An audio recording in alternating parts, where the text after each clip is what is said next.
Welcome, everyone. Today we have the amazing Jessie Rosen. Jessie Rosen is an East Coast bred, West Coast based writer who got her start with the award-winning blog 20nothings.com, which was a Time Top 25 blog and Forbes Top 10 website for millennials. She shifted from writing essays in New York to television in LA, selling original projects to ABC, CBS, Warner Brothers, and Netflix. In 2023, she shifted to writing books. She sold The Heirloom to Putnam at Penguin Random House, which secured a 2-book deal. And that novel became an instant national bestseller. And her sophomore novel, All the Signs, was just released a few months ago in May, which is another immediate USA Today bestseller. She's currently working on a 3rd novel. She's growing her Substack. She's doing everything. You will hear all about it in a second. Welcome, Jessie. Oh, thank you so much. That's such a lovely way to start a conversation, isn't it? Everyone should just always read your bio before you chat. Well, your Thank bio, you for having me. Of course. And your bio is more impressive than many you. with all the different things that you've done. I'm so interested in tapping into all of it. Thank you. But I do want to start with that initial question that we need to get out of the way. What made you fall in love with writing? What is the thing that kickstarted this journey or this path for you? Yeah, I feel like I'm very lucky to be one of those little girl writers that was encouraged every step of the way. My mom used to take the stories that I would tell her and encourage me to write them down with her help and bind them in between the cardboard pieces from cereal boxes. Like, we're talking ribbon and hole punches, Jason. So I was encouraged every step of the way. And yet still, maybe you're experiencing this as well, right? I didn't have any writers in the family, so I didn't know the career path. I was always writing, but figuring that career path, I didn't study English in college. I was a communications major. At the same time, right, I'm writing for the college newspaper. I'm working on a college television show. So I was never not writing. But I think figuring out how to make that my career was the thing that took me a long time. I think it takes a lot of people a long time. And it ended up being a combination of kind of things I was naturally inclined to do. That blog that you mentioned, starting that blog. And, that wasn't an income source, but it became one as it transitioned into, things like writing articles and then ultimately more. And then, the dream of television and film and ultimately books.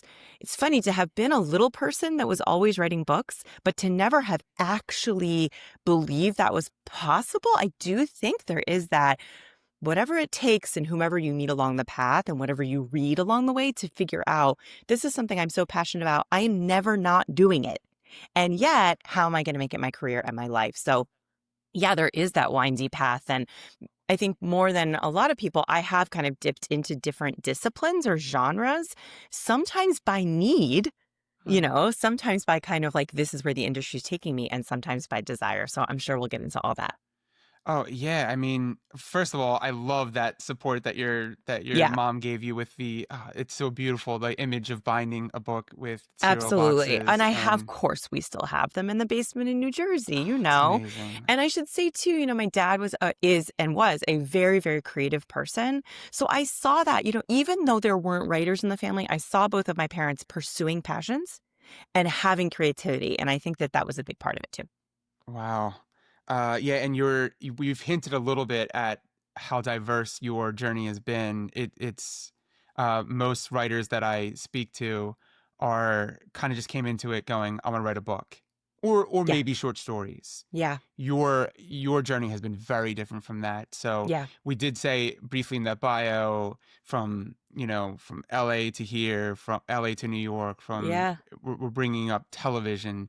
I think like Netflix and YouTube and all these different like avenues are involved in your journey before you even got into writing novels or like at least dedicating yourself to writing novels. So I'm really curious about that, and I have a few questions that kind of dip into that because it's so unique of his perspective. So I first want to talk about the transition from Hollywood to a literary world, because I can imagine they're worlds apart, but I don't have the first true idea. So what was that like, shifting from that Hollywood atmosphere, writing for that market or in that way, to this more literary community, this literary world? Yeah, they are worlds apart. You're absolutely right. And they're worlds apart in every category. How the deals are structured, the amount of work you do before getting a deal, representation, the nature of the notes you receive. Everything is completely different. And yet, for me, I think I had so many fortunate legs up because of the amount of time I spent working the muscle that is storytelling. And I think for me, my books are commercial fiction. So working the muscle that is plot, that is page turning, I think of page turning as scene turning, Mm. right? So the minute you're bored in a television scene, you got to get out and into the next thing. And a lot of that informed the way I built these novels to be catchy, dishy, I hope page turning, armchair travel. All that stuff was because of everything I had learned from my mentors and in my experience in television writing. So all that informed it. And the other huge piece of the puzzle for me is I had worked with and still work with representatives on the TV and film side, managers and agents. And I specifically worked with a manager who very early in my TV writing career said to me, this industry is always changing. I want you to keep an eye on all the different ways that you can create IP, Mm. create your own content, and write stories. Don't be so narrowly focused that you are just headstrong about, I'm a half-hour TV comedy writer. And she was the person who said, I really think you should always have books in the back of your brain because it was a compliment. I think she thought I could do it.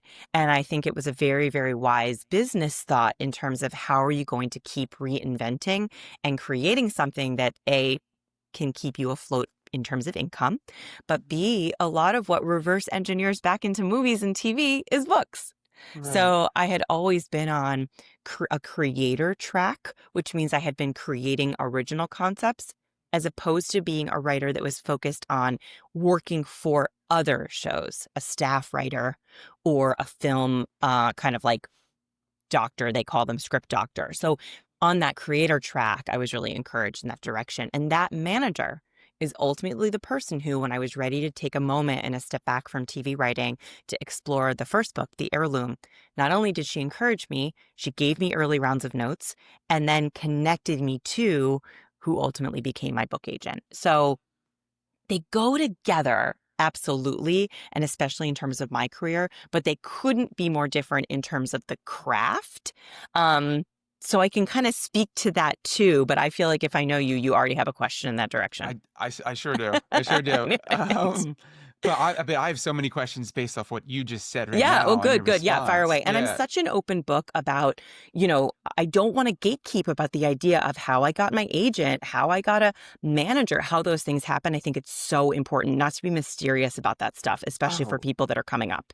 I was going to ask you, I hesitated to ask you an agenting question because I know your journey's so No. different, but I'm glad you brought it up Yeah. because I think it's important to know that there are many ways one can get an agent. Yes. I spoke to another writer who got an agent through their short story writing. Yes. It doesn't have to be cold querying agents with a novel. That's There are right. other ways to break in, but with your particular and your avenue for getting an agent makes total sense. But with your Yeah. particular journey and your experience in like writing for TV and that whole market, it made me think of like the writers' rooms and how, Mm-hmm. and I don't know if you spent time in a writer's room Yeah. in your it seems like you have Yeah. that idea of like collaborative writing, like writing is this Yes. collaborative effort because many writers struggle with writing alone. That's like a thing. It's Yes. like you write alone and then you finally give it over your whole book and Yeah. people criticize it and then you don't know what to do with that information. But it seems to me like you've come from a place where collaboration's kind of built into the thing Yeah. from pretty early on in the process. So Yes, you, absolutely. In addition to notes. So when I got to the book world and I mm, worked with, this book agent for the first time who gave me a significant round of notes. So to back it up, yeah, I had this wonderful manager who represented me in film and television. I still wrote the whole manuscript. So my TV background and my experience didn't give me a pass in terms of that piece of the puzzle. I wrote the whole manuscript. We got it ready to send to an agent. That agent gave me a huge round of notes. mm, And the notes process is built into every single step of the TV and film process. I mean, you'll go 9 rounds of notes on a given script. You'll do notes on the outline, which is a deliverable that you have to turn in. You'll do notes on the story area, which is a step before the outline that you're accountable for in terms of TV. So it's interesting. I think there's such an interesting difference between collaboration, which is like we're in a room creating the story together, and collaboration with an editor, with an agent. I consider those two parts of the same challenging but amazing thing. I was thrilled to get to the part of notes because then I wasn't alone anymore. And, I think the editor was kind of like, okay, this is the dreaded notes process. I'm so sorry. I know this is horrible. And I was like, are you kidding? I have been alone in this room with this book. I am dying for your notes so that we can hash this out together. And I do think it's something that's really served me because I think there's a level of humility that comes with just like all the times your work is noted. And I'm arrived at this book stage a decade, oh my God, almost 2 decades into a career. And also I just, I know that I don't know. I know that this individual is going to make this better. And I can't wait for that because now, the weight is lifted off of me in terms of that collaboration. So yeah, it's huge. I love that. I think you're right in identifying the different types of collaboration for sure. But yeah, your level of comfort with it has to be a step above writers that are coming into writing, just writing like alone in their rooms that have never been like you've been exposed to that and welcome it, whereas other people kind of shy away, which I think is incredible. And it's still so emotional, right? It's always emotional for me. I'm not above getting my feelings hurt, feeling insecure. All those things are part of it, but I think I'm ready for them. I know my feelings are going to get hurt. I know I'm going to have a down day the day I get the notes. It's just a fact. So I'm kind of ready for it in a different way than I was certainly as a baby writer. Awesome. And another thing that came up in what you said was that transition was, although it is very different, the writing that you do in a book and the market is different and everything, there is still this correlation with a good story that you read on the page and a good story that you watch on the screen. Yeah. They're both just good stories. Yes. And you really dedicated a big chunk of your early career into just like breaking down story. Yes. So that when you can get to the book, it's just, you're applying the very similar principles. You're just taking scenes in it that you would write and matching them up with scenes that you would maybe script out, write in a script. 100%. Right? And I'll be very honest, I outline both my books as movies first. It's just the way my brain does it. So, and then I fill them out. So as long as I can see that I can get from point A to point B with good structure, with, A story, B story, like all the things, then I can grow it so that it is fleshed out enough to be as deep and rich as a novel needs to be. But I mean, that's my crutch. And I'm constantly, I do a lot of reverse outlining of things. I'll watch a movie. I was considering a project that was like a big lie project. So think Working Girl, think Mrs. Doubtfire, think Tootsie, like these stories where somebody is keeping a huge secret and living a lie.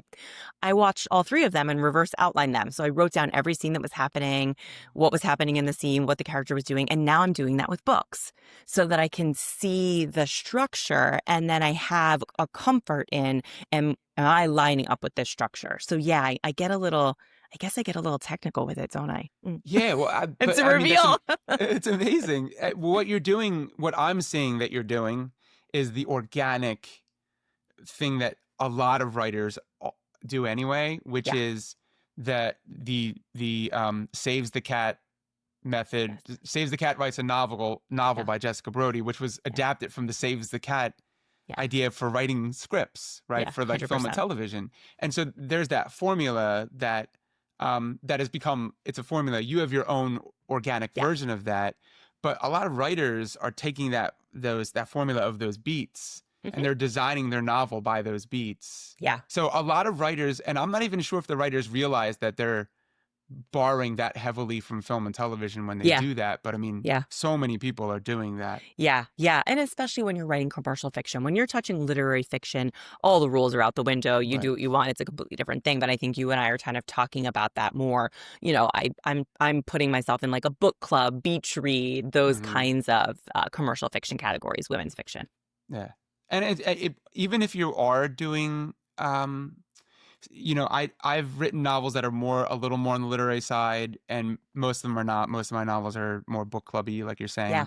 But what I noticed is, I'm not very good at using that as a strict tool, but I Yeah. do think it's cool sometimes if you get Yeah. stuck and you don't Yes. know to If you just get go to it and stuck. go, am I missing something here? And Yes. it's That's just a when I use nice it. Yeah, reference. that's such a good point. And I do think you're right. You can get too attached to the perfection. I find that I have to, and I'm in this process now, my first outline is much looser because I just want to be able to find it. And I think that Hmm. your creativity is stifled if you're looking to always ladder up to this, like, uh-oh, I didn't hit the Dark Night of the Soul on the right page. No, you Hmm. just have to let that go. And then you're right, come back to it when something isn't working. Why isn't this working? And it does provide an answer, or at least the path to an answer. Right. Awesome. Hmm. I want to get a little more, speaking of technical, I want to get a little more Yeah. technical with some things that you've written. I want Hmm. to specifically talk about some of the things I saw on that you've been posting on Substack. Awesome. I've been following a bunch of that, but Thank you. I think some of it taps into like some of the what makes you tick as a writer. Yes. Yes. Um, so I love I don't know if it was your first post, but you wrote a post about like um, I don't know if it was like an intro to your Substack or why am I doing the Substack, whatever. Mm-hmm, hmm. But it, I feel like that post was misnamed because Oh, the post was so. I thought it was so profound. It oh, wasn't thank really you. an intro to your Substack. It was more a writer, the importance of a writer like rediscovering like Yeah. his or her why or Yes. his or her purpose. So there was something that you wrote about Mm. um, that that struck me that I want to just talk about. Mm-hmm. And there's a line. So the line is I changed it around a little bit to kind of fit Yeah. this context, but basically you said, um, I'm no longer using the promise of a big audience as motivation to keep writing. That is Mm. both terrifying to confess and the biggest relief of my current writing life. Yeah. Oh, And thanks for picking that up. and this was like in conjunction with you saying, here is who I'm writing for. Yeah. And a Yeah. very specified Yeah. list I of remember this now. people's Yes. names. Um, Maggie. I remember I have one Maggie. name. Yeah. Yeah, and Yeah. like your nieces and Yeah. nephews. Yeah. I So true. found that so beautiful Thank the way you you. worded that and the way you articulated that. Thank you. And I want to talk about this idea of writing to an audience and also in conjunction possibly losing your way Yes. while you're doing that. And this goes all the way back to the days of blogging, I know, but however you want to discuss it, Yeah. I'm curious to learn more about that Yeah, journey I for think you. it is if my journey could be defined by one issue, it has been my relationship to audience. And I think a little bit of that is because in a good way, I was privileged to start and to grow because of audience. So I gained attention with this blog. I was writing things that were really sticky, that were getting shared, a lot of readership, and they were kind of these cultural observations, but I had also created myself as a character, right? Here I am, a young woman in her 20s, flitting about town. And then as I changed and as that changed, now here I am in Los Angeles, which is all about audience, quite literally. If no one watches the TV shows and the movies, Right. you cannot create in a void in this town. So you're so reactive. And yeah, I was coming up with original, interesting ideas, and some of them were real off kilter and they would get through. But mostly I was reading everything I could read about what everyone else was selling and then Mm, trying to figure out my version of it. What's my version of a Mindy Kaling show? What's my mm, version of a Lena Dunham show? What's my version of like all these, in my case, female creators? And I think that was great. And I can be a chameleon in that way. And I had some great success in that capacity. But I just think the spirit, if you are a creator and a creative underneath, more than I think you are a person that loves writing because of the utility of being a TV staff writer, and it's your dream to work on someone else's creation, to be that amazing team player, your creativity just can't last being so reliant on everyone else's approval. And you lose your way. And I right. think I really got to this point. I'll be very honest. I had some no's. I had several no's in a row for shows that I felt were right down the middle, line drive straight down the middle of what people were buying. Hmm. And I think they were no's because they were lacking in identity. They were lacking in a strong POV. I really think I had gotten out of touch with like what makes me really unique as a writer and what am I going to say. And it may not be straight down center field, but it's going to make you wonder and it's going to make you question. And that could be the curveball that is going to set me apart. And so it really took that kind of idea of I'm going to go in a hole, I'm going to do this alone. And that is what happened with the novel. So Hmm. taking that step away from TV and saying, I can't even do this in the format of a television script because I'm going to be thinking about TV.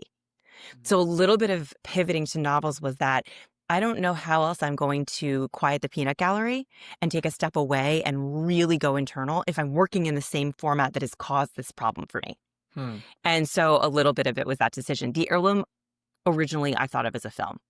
And the Hmm. decision to write it as a novel was a little bit the decision to take back my creative control. And a novel gives you so much more control than a film or TV script. So a little bit of a long-winded way of answering that. But I really, now looking back, see how dependent I was on the approval of the buyers, the gatekeepers, the popularity, all that stuff.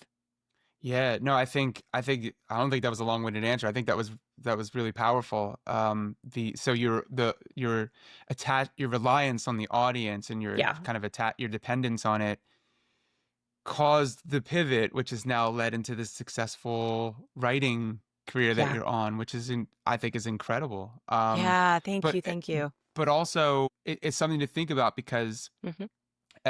as writers of novels, we're constantly bound like fighting this battle between am I am I writing this for someone else or am I writing like the book of my heart? Am I writing this? Is this the book I that I want know. to read, right? And that's I the struggle know. because like as you said, you want to tap into a unique identity. Like this is your unique POV. No one else can Hmm. provide this to attach this to this thing, and that requires you going no audience. It's just this is the only story I can tell. But Yes. if you then totally shut out the audience, Yes. now you might be writing a book that's not marketable at all, that Well, has no home. and forgive me, but I have to make money, Yeah. right? I know I really am always I needed to support myself throughout my entire career. And it is so hard when you want to give the advice. You've got to follow your passion, follow your heart, find your POV, and also Hmm. write this thing that's going to get you a big book deal. Right. I think that's why I'll be very honest. I think that's why I'm so attracted to Substack is because right now it's giving me a second place to behave in that way with that freedom. So on the book end, I am still trying to add POV, trying to be bold, trying to take big swings with this third project I'm working on, but trying to sell it, trying to make sure it's commercial. I'm thinking about that audience. And then with the Substack world, I can just be freer. And that's something I'm encouraging a lot of other writers to do. You know, it's so hard when writing is not your primary focus of your day to say, and now I want you to write in multiple formats. Mm. But I do think there's something really wise about where are you honing the muscle and working the muscle of freedom, of independence, of your unique voice, of not even thinking about audience, and then using that to fuel you so that you have the space for the other. Even if you're not regularly writing on Substack, I do think it's that creative space, and even that is hard because Substack right now is feeling like it's a place that's all about growth. And I've had to turn off that part of my brain that's so consumed with my subscriber number Hmm. and wondering, oh my God, am I not appealing to the Substack audience? And just remember, that's not what this is for me. I Hmm. have that in other aspects of my life, but that's not what I'm doing here right now. Right. I love that. I love that. So, and I view Substack as in a very similar way where it Yeah. gives you this freedom to do things, to take chances. Yes. And because it's the things that you're creating, they kind of go and then they kind of disappear quickly. Yes. It's not the same level of commitment that you're putting behind it. So if you take a shot and it fails, or Yeah. you don't really love that direction of the thing you did, Yeah. it's okay. It Yeah. was that you need to get that out to move on to the next thing. Totally. Totally. Yeah, I really appreciate that as well with Hmm. Substack, and I think you're onto something with doing it simultaneously with the novel writing. I'm trying to do the same thing Yeah. and finding it Yeah. very fulfilling. And I also think it's about, gosh, in the same way that there was a moment where like having a huge Instagram and Twitter following was an indication that you could be a success as a writer. Mm, I don't think we've held on to that as much as like show me who you are as a writer in more ways than just this book proposal. And I think a Substack offers that. It's been really interesting. I'm as I keep mentioning, I'm working on this third project, and the editor that I've worked with on my previous two books reads my Substack. And she's been saying, like, it's so interesting to hear this different version of your voice. yeah. I'm loving that. I'm curious if you'll be working some of this piece of your voice into the work that you're doing on this new novel. So it's like interesting because otherwise she wouldn't have known that or seen that Right. option or expansion of myself. So I was anxious to kind of be public in that way, feeling like I need to protect, like, okay, now I'm this person, I'm creating these things, protect them at all costs. Don't Right. be wishy-washy about who you are, but it's Mhm. actually proving to be, I think, expansive in a good way. Oh, that's awesome. And I'm really enjoying it. I enjoyed all the signs and I'm enjoying your Substack. So I'm enjoying Thank both sides you. of that too. I want to talk about, is it Uncle Manda or Oh, Monda? and it was just his birthday, Uncle Manda. Uncle It was Manda. just Uncle Manda's birthday. He is a Leo like me, which Oh, maybe okay. explains why we're close, but I'll let you get to why you want to talk about my beloved Uncle Manda, whose full name is Oh, Armando. Italian. We're Italians on that side. okay. I'm Hmm. also Italian. That's Yep. amazing. So Uncle Manda, he's a huge Yeah. inspiration for you. Yeah. And the story about what he did for you is so touching, so beautiful. I loved Thank it. you. But I want to talk about that initial spark. I'll let you tell Sure. an abbreviated version of that story because Yeah. I think the more people that hear it, the better. Oh, that's so sweet. Yeah, yeah, But it's so funny. Go then ahead. the follow up though is then Yeah. you know, what does inspire you, I guess is what I really Yeah. want to know. And what did that do for you that still Yeah. like kind of sustains you today? Yeah, yeah. It's so sustaining that I'm actually, my eye line sees the vessel of the gift that he gave me from my Wow. writing desk. So I'll tell the story in brief. Like I mentioned, I was a little girl that was always writing stories, and my mom would bind these little stories up. And then in this one instance, my Uncle Manda had lost his beloved wife, my Aunt Rita. And I wanted to write a story because I knew that he was struggling and he lived in Ohio. We lived in New Jersey. So I write this story about lilies, these flowers, and how they have this adventure. And I send it to my Uncle Manda, and he's so thrilled to receive it. And the next time he comes to visit us from Ohio, he has with him this satchel. Actually, it wasn't a satchel. This is so old Italian, man. It was an envelope. He has this white envelope, and in it are coins from around the world, like a British sixpence and a coin from Mexico and a coin from Germany and all this international money. And he hands it to me and tells me that he took my book around the world and sold it. And that all these countries, my book has been sold in all these countries. And I was 6, I think, maybe 5. And I believed him. I was certain that I was an international author. And it was years before it dawned on me, like, oh, those were his he just gave me his coins. Like, he just told me That's this the best. story. But, it fueled me in this way that it was so I mean, when I really look at the layers of it, right? Like, I sent something and this beloved man loved it. Then he believed in me, so he took it somewhere. Then other people believed in me, and so they paid him money. Mhm. And then he brought that money to me to say, you deserve this money for this thing. I mean, forget it. It's just, there's so much to it. And I think, it left this huge impression on me as a child. I talked about it for years and years to come. I have the coins in the office, but I think there's a lesson there in the thing that still inspires me, which is to be very honest. There are people for whom, when I'm writing a little paragraph, I have a beloved cousin, right? It's all in the family, the Italians. And when I'm writing, sometimes I think like, oh, I just want to delight her. Oh, this line's going to delight her. There are people, I write to be in community with people. And so I do think that I am delighting myself and I'm having a great time and I'm so excited sometimes about the sentences, but I'm also thinking of those people and thinking of the way that they have loved me and supported me and keeping that relationship alive. Some of the scariest things I've ever written on my blog or in my Substack have led to some of the deepest conversations I've ever had with family members and friends because of that vulnerability. And so I do think that experiencing that vulnerability in relationship to people who read what I write is a constant source of inspiration. Like, look, this may be hard, but it works. Look at how it fills you. Look at the love. Look at the connection it makes. And then the other thing that inspires me is I think watching people experience that for themselves for the first time. I lead a writing workshop here in Los Angeles for senior citizens with no writing experience. It's a prompt writing workshop. So I offer simple prompts, write about a time you discovered something, and people spend a short amount of time writing, and then we share in a circle. And that's it. No feedback, just sharing. That's And beautiful. when you see the way that people experience hearing themselves read, and when they look up after they've read and they see someone like touching a hand to the chest, or someone lit up, or someone smiling because of their writing, that relationship, like I said something, you received it. And I don't know, there's something really, really powerful about that for me.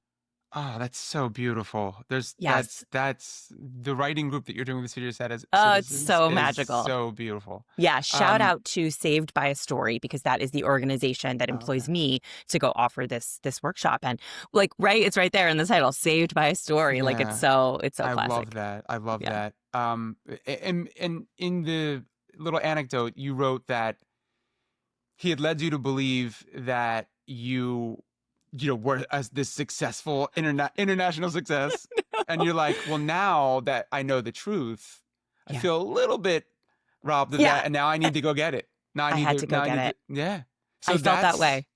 I that felt that way. that's incredible, right? Like, so now that really does like fire you up in a real Yeah. way that other people don't have, that kind of like, oh, I tasted that. I really want that now. It's true. And that is such an interesting thing about this idea of, I think there's all these different words you can use in relation to that, right? Like tenacity, determination. But I do think, and I think this is a healthy word, there is a certain degree of delusion, Mm. right? Which is like, I want that. Look at that. I love that. That would be magical. That would feel so good. I'm going to go get it with not a thought about like what it's going to take to get it. I mean, I say this now about my first book. If I had known how hard it was going to be, and if I had even known the depth of the book that I was writing when I set out to write the book, I don't know if I would have done it. Like it just, I kind of like, I'm a little bit of a leaper before I look. As methodical as I can be, I think creatively I'm a leaper. And Yeah. I think that you have to have a little bit of that. And I encourage that in young people I talk to. I could. Delusion. I think it's a superpower. Like, Yeah. so the little Jessie Yeah. who fell for the international coins, Yeah. right? She is the same person that says, I can write a book, right? 100%. Because if you didn't fall for the coins, if you were like, Yes. no way, I know. you probably wouldn't have gone on to a writing career. No way. It's And that how healthy boring. delusion. Yeah, it's that How healthy boring is delusion. that little girl? It's amazing. Yes, that It's skeptical amazing. little girl. I don't want to be her. I want to fall for it hook, line, and sinker. There's one more beautiful element of all of this that has Mm, nothing to do with the tenacity and the delusion and all mm, this. It's that despite it's the beauty, it's all the beauty and the mm, tenderness underneath that story, which is that you wrote this touching story, and mhm. he was touched by it Yeah. on a Yeah. personal level. Yeah. He didn't just want to do a kindness to you; he was Yeah. touched by it. Yeah. And so there's that idea that stories, Yes. if it just touches one person, Yes. is worth it, you know? Uh, Yeah. And writing, it's a gift. It's a gift, right? Like I gave him, it's so interesting to me that is how I thought to give him something. I could have drawn him a picture. I could have sent him a shirt, Mm, right? And I think it's been, it has really been like the way I express myself and the way that I try to give people. I think that if I think about the heirloom and all the signs, I do think both of them are versions of gifts that I'm trying to give people. And I think maybe even more so gifts that I'm trying to give myself. I think like I work something big out in both of them. I kind of work something out in a lot of things that I write that are really meaningful to me. And then I know that people read the books and delight them, but I swear no one could be getting more out of these books than I got out of writing them. And that mm, might sound crazy or selfish or no. wild, but I just don't think it's possible. Like I would love if they were life-changing for individuals, but there's no way that they're just absolutely life-changing for me. And that's the gift of it. Oh, it's beautiful. Let's shift over to talking about all the signs, because I know Yes, it's your thank most you. recent one. It's such a fun book, the Thank adventure you, of it thank you. all, and it all coming down to this idea of destiny Yes. and fate almost Yeah. through astrology, but this idea of like, what is the life you're destined to live, and Yeah. this beautiful search to go and find it. I want to free up the space for you to talk about whatever it is you want to talk about with the book, Appreciate because that. there's so many things that we can get into. So if I don't know if you want to tell us a little bit about it, or if you want to Yeah. talk about what you learned from the book, or any kind of thing you want to say in relation to your experience writing the book. Yeah, thank you.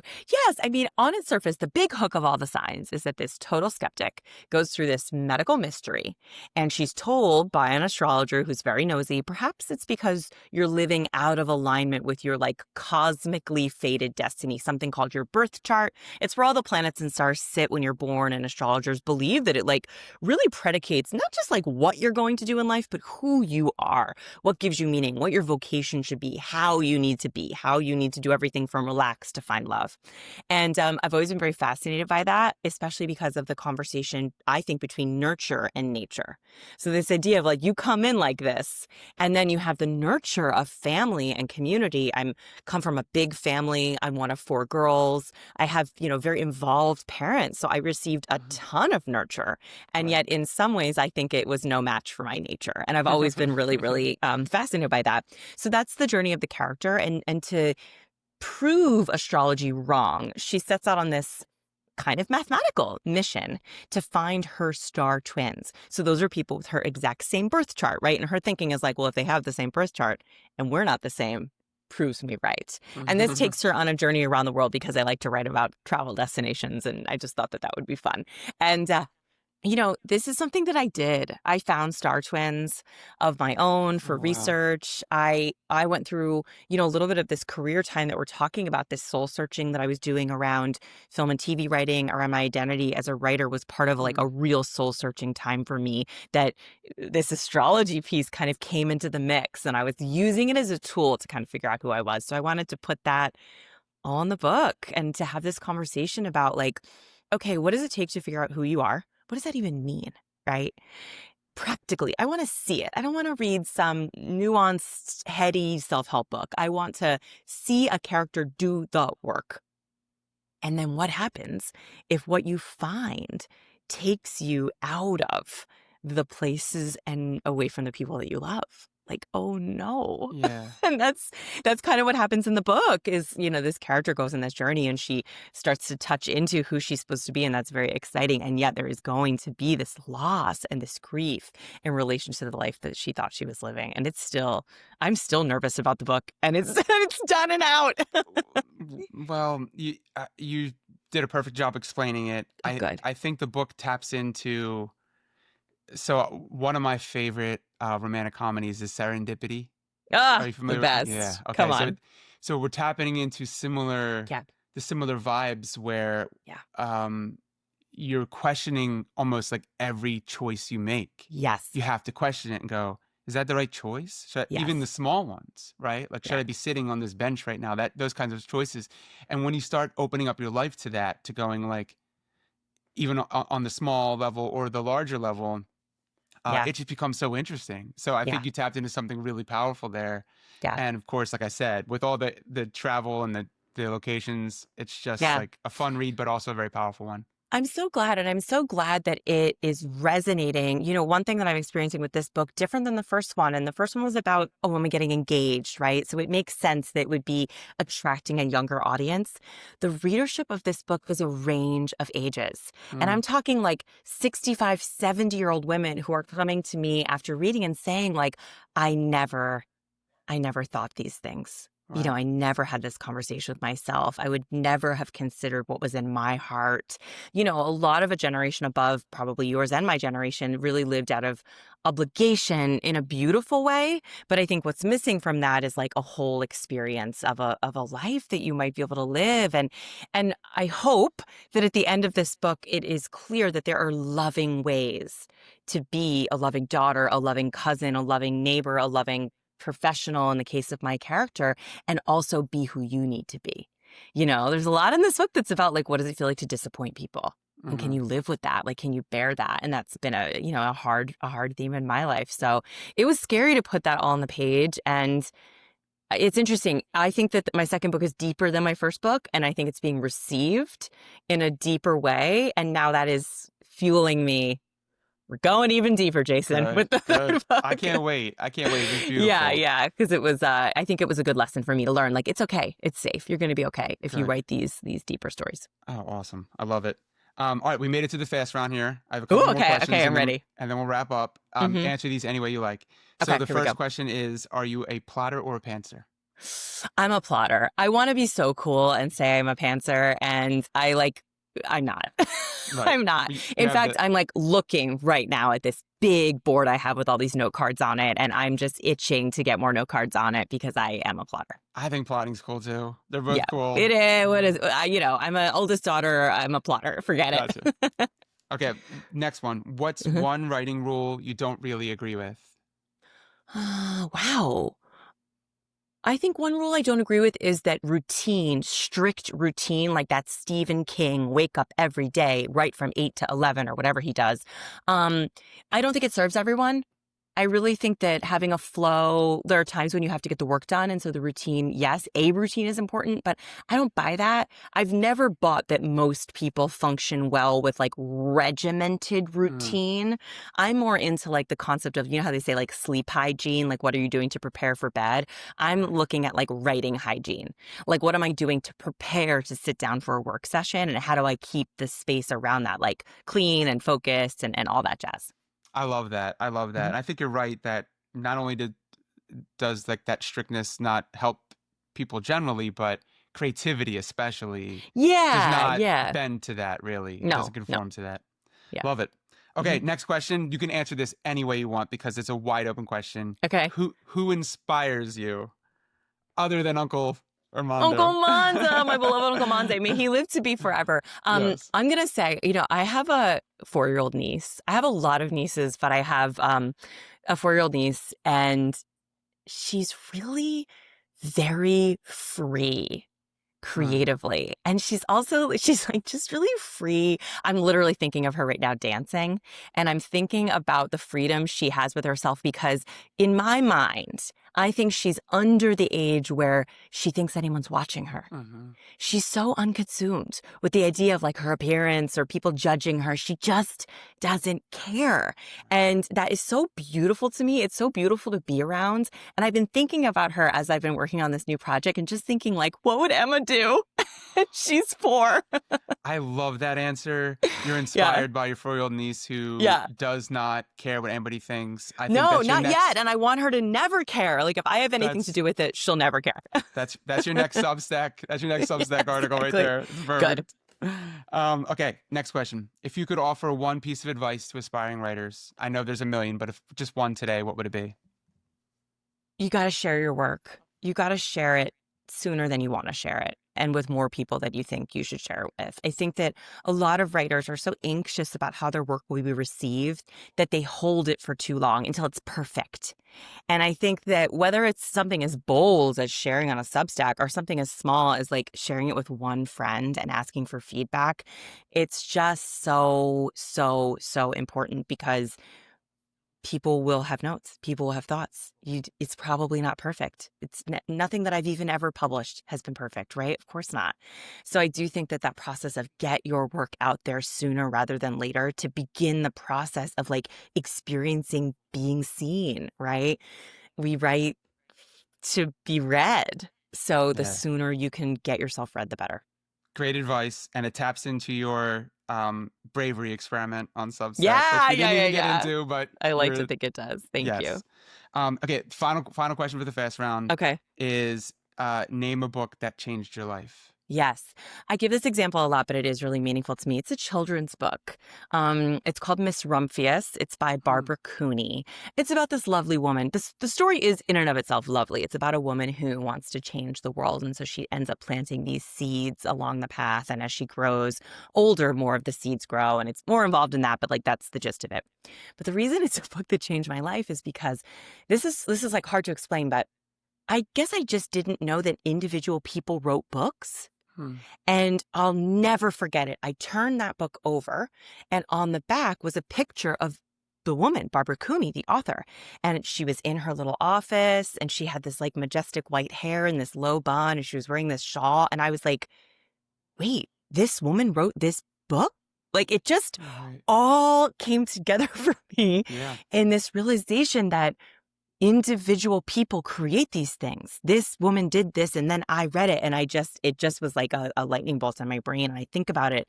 I think about that a lot because I think I've always been chasing that idea that like, I cannot believe that people get to do this. Right.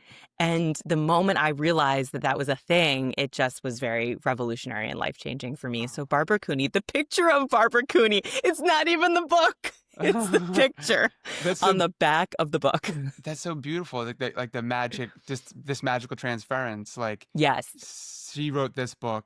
Yeah. And then the unspoken thought is, and therefore, so can I.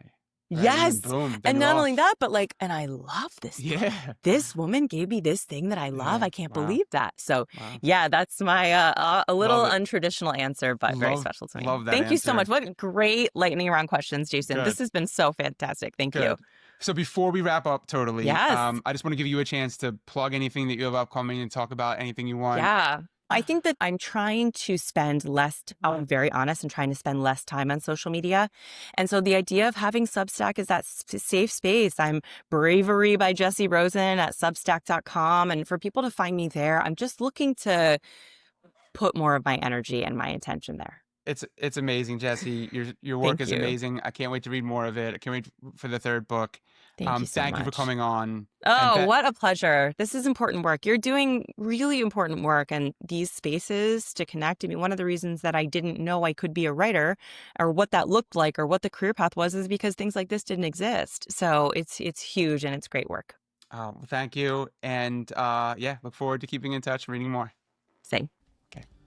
Thanks for watching The Right Thing. If you're interested in learning more about what we talked about in today's podcast, you can head over to Substack to check out my newsletter at jasonearhart.substack.com for an even deeper look into the writer's journey. Also, make sure you subscribe to the podcast. That way you can check out all the things we'll be talking about in the coming weeks. We'll be back next time with another interview, offering more insights to take your craft to the next level. Until then, just keep writing.